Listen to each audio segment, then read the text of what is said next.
DJ Shadow is an American DJ and record producer. He's probably best known for his first album, Introducing, which was released in 1996, which apparently was the first album made completely from samples. He has released 7 albums so far and done a lot of production and other work for others. Hi, my name's Dan, and this is a review of The Private Press by DJ Shadow, his second album released in 2002, which was nearly 6 years after his first album, Introducing. This is my first time listening to this album. I have listened to Introducing, it was a few years ago. I used to review on a blog, and so I reviewed that as part of that series that I did then. It will appear on this list, but it's much, much higher up the list. Whereabouts, just in case you're just new to my channel, what I'm doing is I'm reviewing through the 3,000 best albums of all time, according to a amalgamated critics list at acclaimedmusic.com, and I'm just over 1,000 through. So when I talk about my list, this is a very big list of albums that I'm reviewing. I hope I get there. So the implications and the stuff that I've read about this album is that this is, as well, similarly to Introducing, that this is an entirely sample-based album.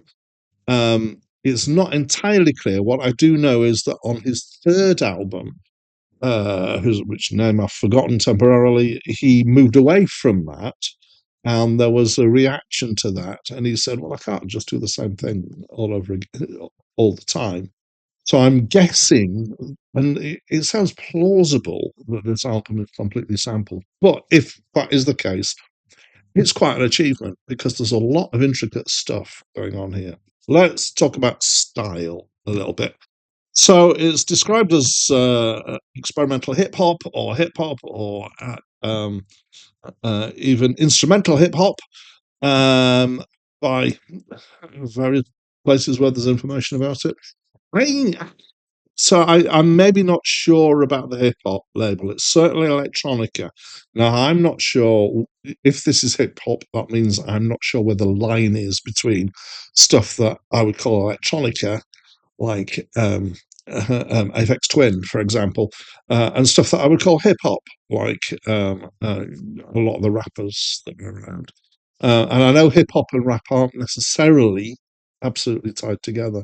But to me, this isn't. Yeah, I don't know. I'm not an expert. I'm not going to stick my neck out and say it isn't hip hop, but I'm a bit unsure. There is a bit of rapping, just on one track, I think, and there's some vocal clips in here. Some singing, for example, on 6 Days, and some spoken word on some other track. It's the whole album is bookended by a couple of things that sound like they're letters that people have made by recording a vinyl record that they then send through the post. That seems to be what they are. And if they are, there's quite an interesting kind of possibly historical document of some kind there. Anyway, most of it, though, is instrumental, and there's lots of layers of stuff. There's varied feels to it, but here's the thing, which is why it's got a really good score from me.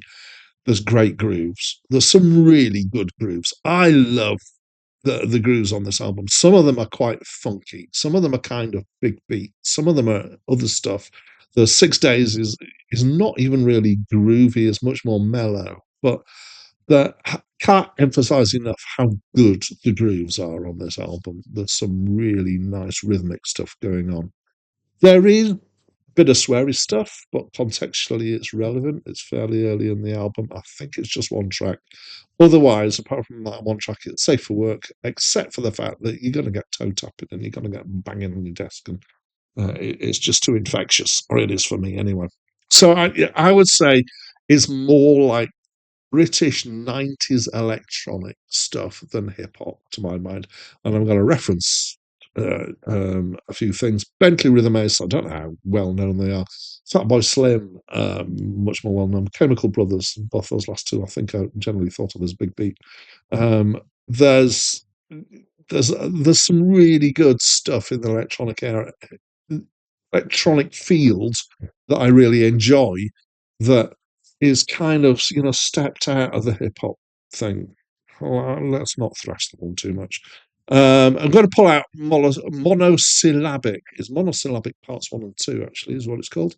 For just being really clever as well as having a good groove. It's got a plethora of effects on the sounds that's being used, and it's different every time it does it. And it's like a catalogue of different effects done whilst maintaining the groove. It's a lot of fun.